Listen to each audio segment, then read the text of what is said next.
Hi guys, welcome to ThrustZone.com. This is Mohit Soni, and what we are doing now is driving the Hyundai i20 N-Line.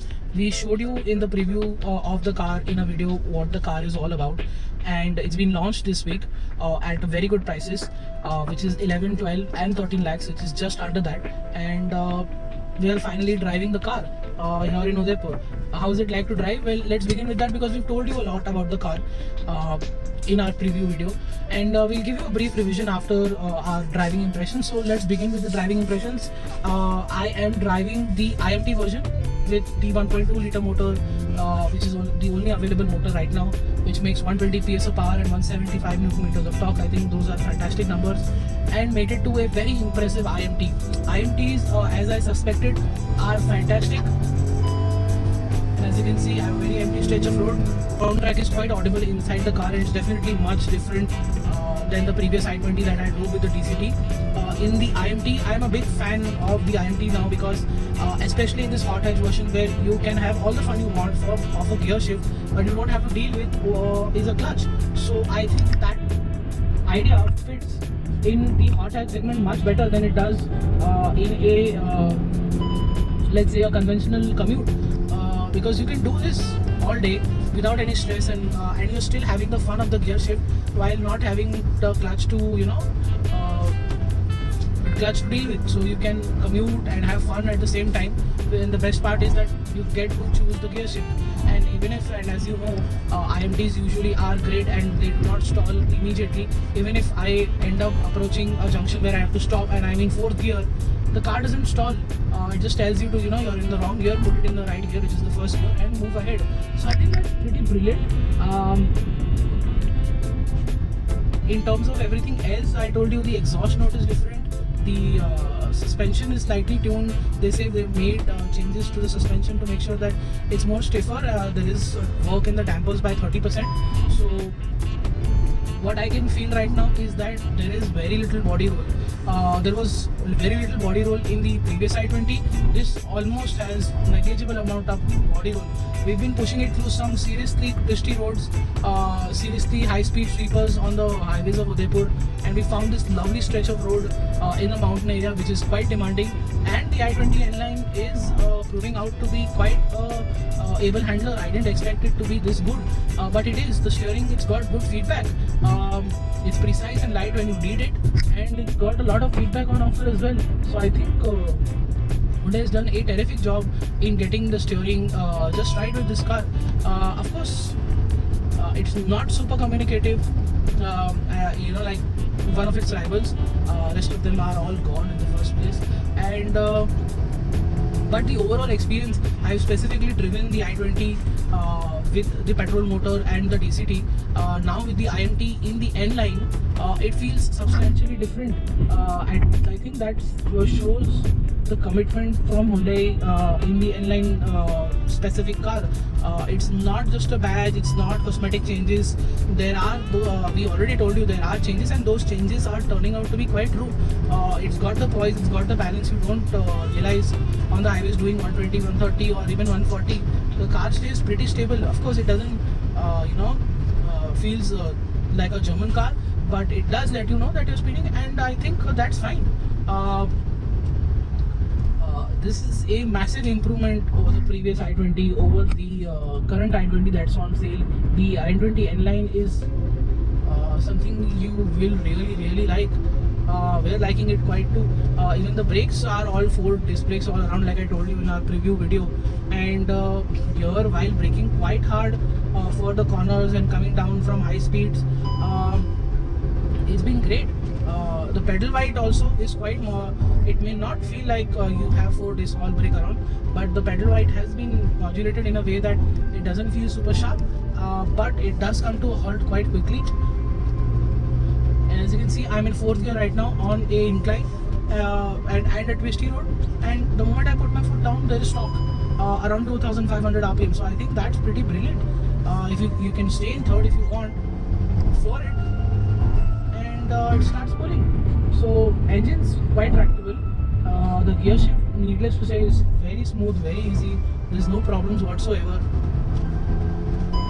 It's effortless to corner. It feels almost like it's on rails, and I think that's the biggest praise I've ever given to a car from Hyundai, and this is clearly something that the enthusiast will finally like. Is it completely a replacement for the Volkswagen Polo 1 liter TSI that's just come in? We'll have to drive it back to back to tell you about it, but right now the N-line that we're driving here also clearly impresses a lot.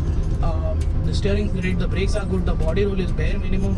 I think it's on the negligible side, you won't even notice most of the time, so that's brilliant. Highway stability is good. It's got what it takes to be an enthusiast car, that's for sure. You can't dismiss it now saying that Hyundai can't do enthusiastic cars. They've done it. I think this is the step in the right direction, and like I told you in the earlier video, part of the video, where this is the same engine making 120 PS and 117 meters from the 3-cylinder 1 liter motor. What we now are expecting from Hyundai is bigger engines, more power and everything, and Hyundai is assuring us that it will happen. Maybe not this year, definitely next year we'll be able to see something from Hyundai, maybe in i20, maybe in the Verna, we don't know, but right now the i20 impresses us. The i20 N-line also has impressed us a lot, and we can't wait to spend more time when we get back home with this one, because this is a truly special car. I am really impressed with how neutral, how easy and how fun this car is to drive. Now let's give you a brief walk around of what's new on the inside and the outside, because we are in the outside world for the first time with the car. So let me show you what it looks like in real life. So as we said, this is the exterior of the car in real life. We've shown you of course earlier what it looked like under studio lights, and as you can see, it retains the 16-inch wheels that we told you at the preview, and the i20 has been quite an handsome car when it was launched last year, earlier this year, sorry. And it's got very good looking alloy wheels, 16-inch, new design, never seen before. And at the back, as you can see, nothing has changed apart from the N-line badging here and the poop chutes that are on offer. You can hear it a bit. Of course, it's a 3-cylinder engine, so you will be. There's an N-line badging here on both sides of the fender. The red strip that is running on the side skirt and on the front lip as well. This is the cascading grille with the N-line badge here as well. Looks really great. You've got those power lines on the hood, i20 badging here. Overall, we all know it's a very great car. It's got a lot of features as well, which we explained to you.